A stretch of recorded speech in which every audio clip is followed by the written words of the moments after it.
Good morning.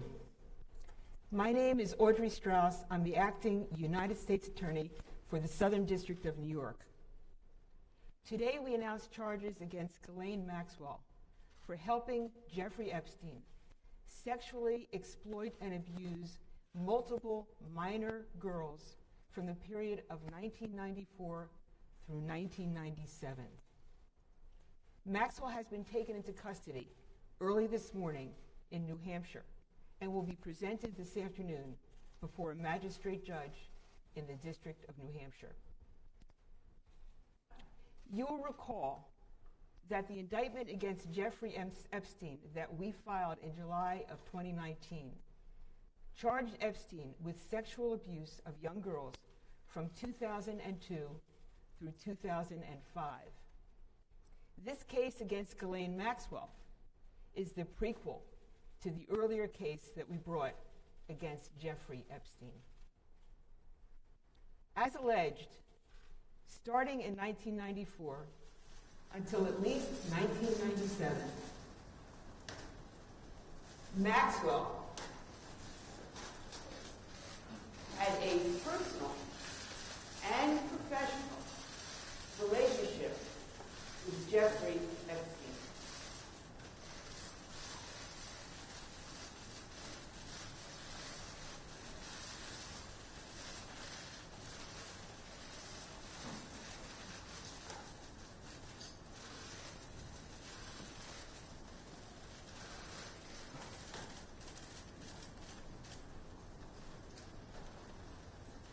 Maxwell was among Epstein's closest associates and helped him exploit girls who were as young as 14 years old. Maxwell played a critical role in helping Epstein to identify, befriend, and groom minor victims for abuse. In some cases, Maxwell participated in the abuse herself. As alleged, Maxwell and Epstein had a method. Typically, they would befriend these young girls by asking them questions about their lives, pretending to be taking an interest in them. They would take them to the movies and treat them to shopping trips. Maxwell would encourage these young girls to accept offers from Epstein to pay for their travel and their education, making these young victims feel indebted to Jeffrey Epstein. After developing a rapport with victims, Maxwell then tried to normalize sexual abuse to the minor victims through a process known as grooming. For example, Maxwell would discuss sexual topics with the victim and undress in front of the victim, or be present for sex acts involving the minor victims and Epstein. Maxwell's presence as an adult woman helped put the victims at ease. As Maxwell and Epstein intended, this grooming process left the minor victims susceptible to sexual abuse. That abuse included sexualized massages during which the minor victim was fully or partially nude. These sexualized massages developed into sexual encounters for which Maxwell, in some instances, was present and participated. Maxwell and Epstein worked together to entice these minor victims to travel to Epstein's residences, depicted on the other chart in front of the room. His residence in New York City, on the Upper East Side, as well as Palm Beach, Florida, and Santa Fe, New Mexico.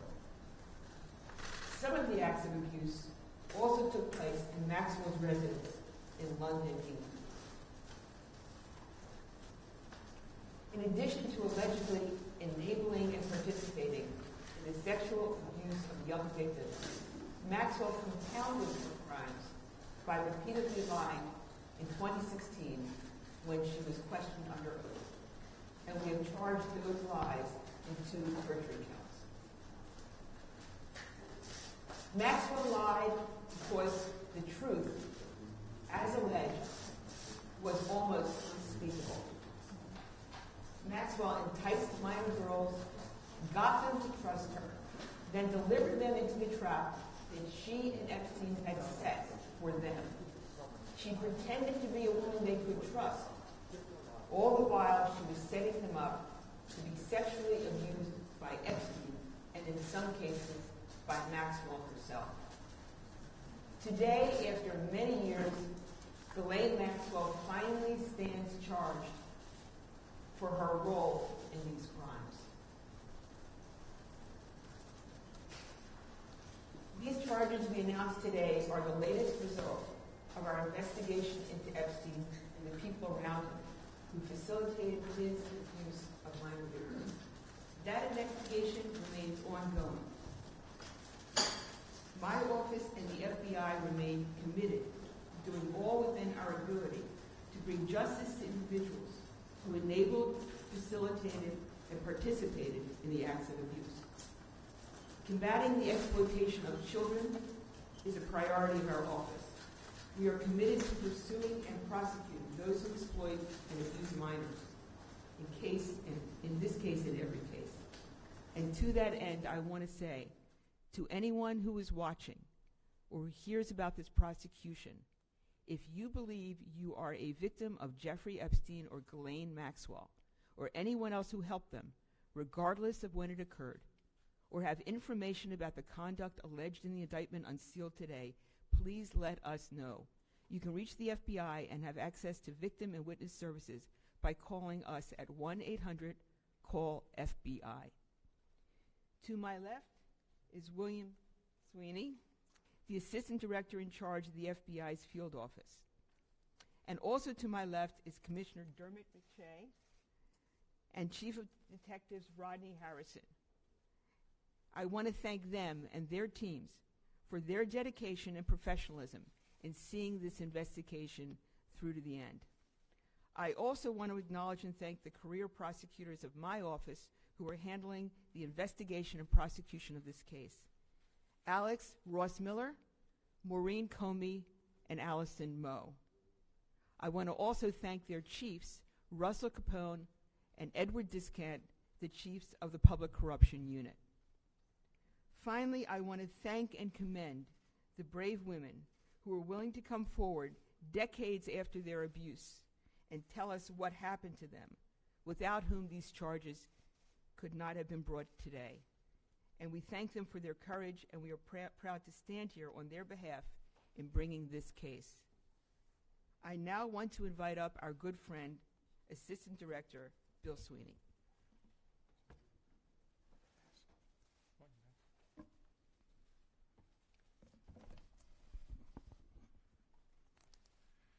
Thank you, Audrey. Almost 1 year ago, when our offices stood before you and announced the arrest of Jeffrey Epstein, I stated that preserving the innocence of children is among the most important responsibilities we carry as adults. Too often, adults in our society have turned a blind eye to the type of criminal behavior that we announced back then and announce again today. The villains in these outrageous crimes are the adult perpetrators, not the youth who are our neighbors, our students, vulnerable foster children, and teens seeking support. Today, we announce the arrest of one of the villains in this investigation. Early this morning, Ghislaine Maxwell was arrested in Bradford, New Hampshire, by FBI special agents and NYPD detectives from the FBI NYPD Crimes Against Children Task Force. Our team from New York was assisted by special agents assigned to our Boston, Newark, New Haven, and Albany field offices. We have been discreetly keeping tabs on Maxwell's whereabouts as we worked this investigation, and more recently we learned she had slithered away to a gorgeous property in New Hampshire, continuing to live a life of privilege while her victims live with the trauma inflicted upon them years ago. We moved when we were ready, and Ms. Maxwell was arrested without incident. Like Epstein, Ms. Maxwell chose to blatantly disregard the law and her responsibility as an adult, using whatever means she had at her disposal to lure vulnerable youth into behavior they should never have been exposed and which creates lasting harm. We allege that from at least 1994 through at least 1997, Ms. Maxwell assisted Jeffrey Epstein's abuse of minor girls by helping to recruit, entice, groom, and abuse children under the age of 18. She befriended the innocent, attempted to normalize sexual abuse, and worked to put victims at ease aware the entire time of the abuse that would follow. When questioned about her conduct in 2016, we allege Ms. Maxwell lied under oath. I'd like to take a moment again to speak directly to the victims. There never was, nor shall there be, an excuse for the criminal behavior you were subjected to. We know that your quest for justice has been met with great disappointment and that reliving these events is traumatic. When we met you, we told you that in the eyes of the FBI, you come first. I would like to thank you for the trust you placed in our investigative teams as we work to hold the adult perpetrators accountable. For the many victims of other adult perpetrators who may be listening or get word of today's announcement, the example set by the women involved in this investigation has been a powerful one. They persevered against the rich and the connected, and they did so without a badge, a gun, or a subpoena, and they stood together. I have no doubt the bravery exhibited by the women in this investigation has empowered others to speak up about the crimes that they have been subjected to. If you are listening today and are the victim of child sex trafficking, please call 1-800-CALL-FBI or contact us online at tips.fbi.gov. If you are an adult who believes a child or a teen is being exploited, or believe a child or a teen has exhibited signs of exploitation, please contact law enforcement. The National Center for Missing and Exploited Children's website is a great resource for information about the indicators of sex trafficking. Take a few minutes to educate yourself. Click on the issues section of that website. Take a moment to learn how to spot the vulnerable and protect them. The website is missingkids.org. Finally, I want to extend my sincere thanks to the task force in New York, the leadership and the prosecutors of the Southern District of New York. You have quietly and professionally executed your mission as public servants, advocating for the most vulnerable in society and holding perpetrators accountable regardless of their perceived wealth, connections, or the passage of time. Thank you for putting the victims first. I'm going to turn it over to Commissioner Shea.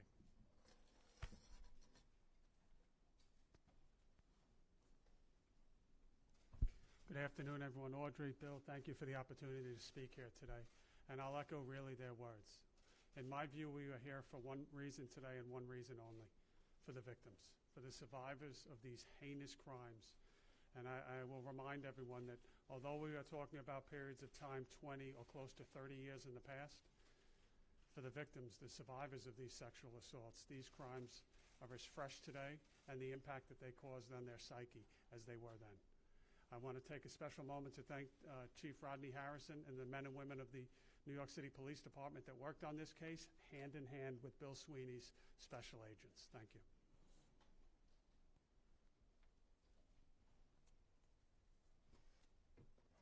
Okay, I'll take questions. We'll take questions. Audrey, quick question on the investigation. How long have you been tracking Ms. Maxwell, and when was this indictment originally filed? If you could just kind of give us a sense of what it was like to track her, if at any point, you lost track of her, what was going on over the past couple of months?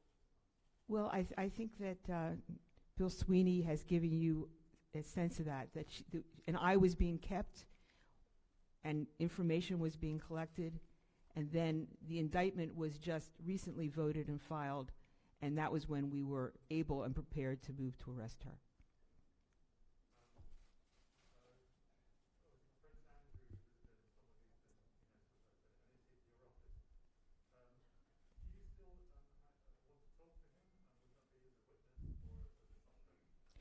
I'm not going to comment on anyone's status in this investigation, but I will say that we would welcome Prince Andrew coming in to talk with us. We would like to have the benefit of his statement.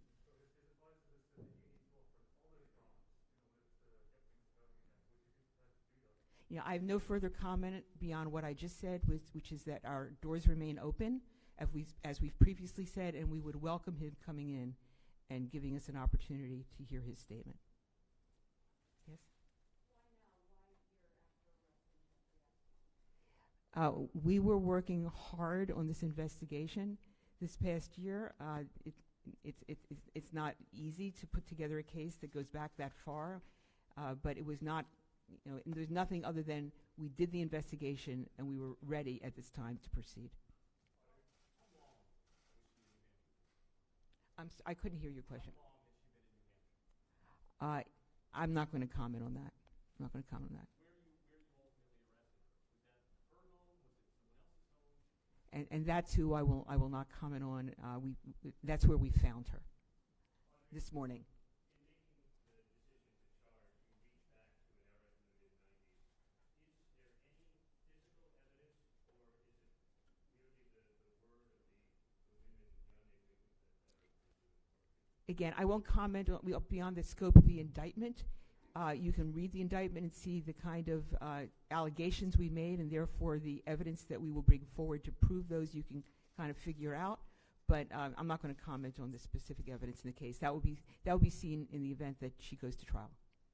Audrey, in the original indictment against Epstein, there were allegations in the 2000s. This predates that. Can you speak to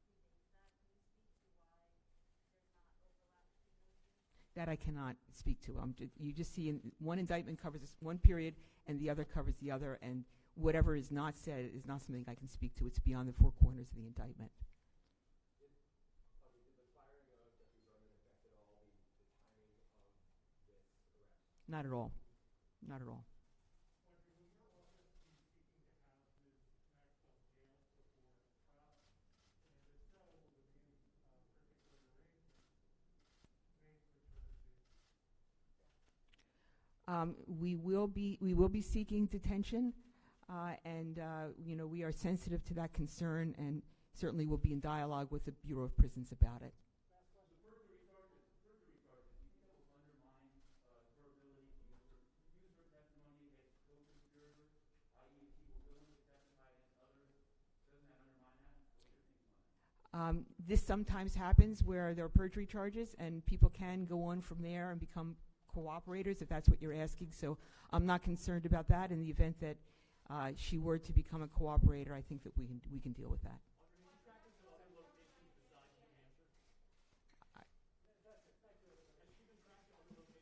Yeah, I'm not going to speak to that. We're not going to talk about that. Thank you.